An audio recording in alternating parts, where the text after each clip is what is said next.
Hey, I promise I'll do another turkey video, but if you're at all nervous about roasting a turkey this Thanksgiving, here are a few tips that will help you out no matter what recipe you're using. So you brought this thing home. You're gonna pat it dry with paper towels, a very thin coating of oil, then use this hand to rub the oil in, so it leaves this hand for kosher salt, and you want to use more kosher salt than you think you need. And more kosher salt. We're gonna do this pretty liberally because we gotta salt this whole entire bird. Some black pepper, and whatever other spices that are in your recipe or your favorite spice blend. And you can do apples or oranges or any kind of herbs that you want, but if you have the room, you can stick your turkey just like this in your refrigerator overnight, uncovered.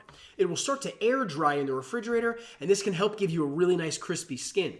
But if you're doing this the day of, I like to pull the turkey out, get it out on the counter, season it like this, and it can sit like this for an hour or two, even out of the counter. Then when it's time to roast this thing and your oven is already preheated to 425 degrees Fahrenheit, you're gonna put this into this is a hotel pan, but any kind of casserole dish or pan that can go into the oven that has sides on it. Because this way, you can fill it with chicken stock and or water about 2 inches up the side of your pan.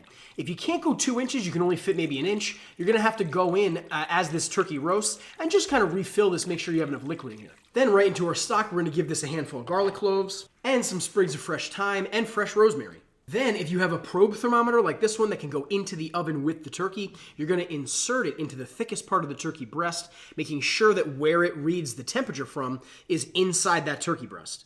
But if you don't have one of these, you don't need one, you can do this $8 Taylor thermometer. You're just gonna have to temp the turkey every once in a while to make sure you know what's going on. Then into our 425 degree oven. You're gonna pull this out of the oven when the internal temperature of the turkey breast hits in between 150 to 155 degrees Fahrenheit. Then you're gonna let this rest for at least 30 minutes to an hour before you even think about taking a knife to this. This took me about 2.5 hours, and I did rotate this whole pan about halfway through. You can always toss this back into a warm oven really quick just to rewarm it, but also make sure your gravy is nice and hot and all of your sides are nice and hot. And follow me because you got this.